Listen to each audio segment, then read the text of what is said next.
Hey guys, welcome to Bastion Time. I am your host, Bastion. This is Nintendo News. Let's get to that news.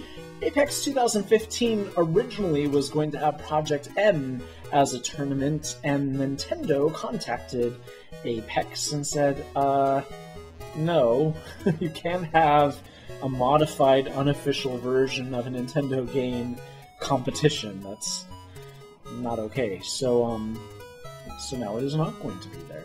And you might wonder, why would Nintendo do this? What do they gain out of this? And the answer is very simple, and it is that part of the reason why a lot of video game manufacturers out there don't approve of fan games is that, as silly as this sounds, what they're chiefly worried about is when a fan game comes out, some people can get confused.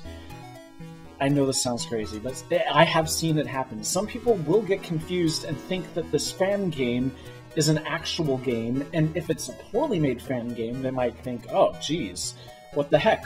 Well, in this instance, with Project M, which is a modification of a Smash Bros. Game, since Smash Bros. U is just now coming out, Nintendo's probably worried, oh, people are going to think that Project M is Smash Bros. U, and then get those two things confused, and if Project M isn't nearly as cool as Smash Bros. U, and it kind of...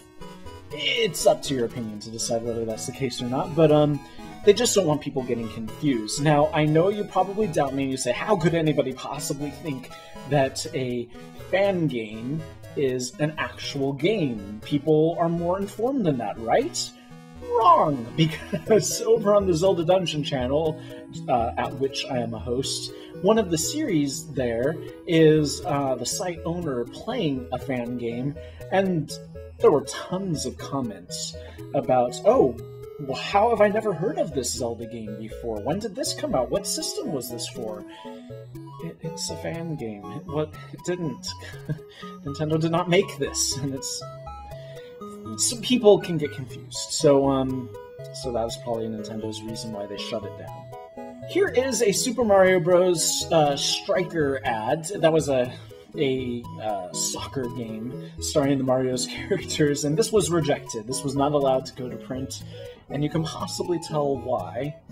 It's just kind of funny, though, that Nintendo kind of takes itself a little too seriously about, or I guess they're just not willing to make these kinds of jokes, which is kind of unfortunate, because it's like, it's really part of the reason why people feel like their fan base is so limited to such a specific type that it really isn't. I'm a Nintendo fan, and I would have found this hilarious, so, oh well.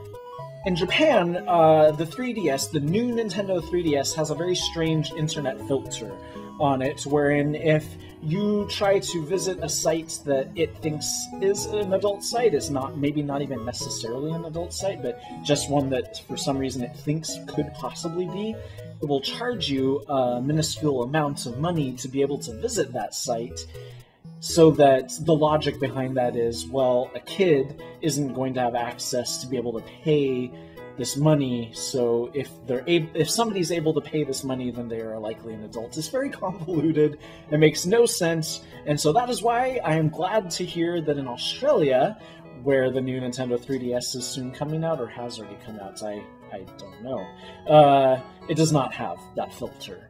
So, and you might be wondering, where the heck is the announcement for when this is coming out in America, in Canada, and North America in general? And the answer is, we still don't know. 2015 is all they'll say, because they say that the regular 3DS is selling just fine over here, and they don't want to compromise the sales, so they're holding off on releasing it over here for profit reasons. So they're a business.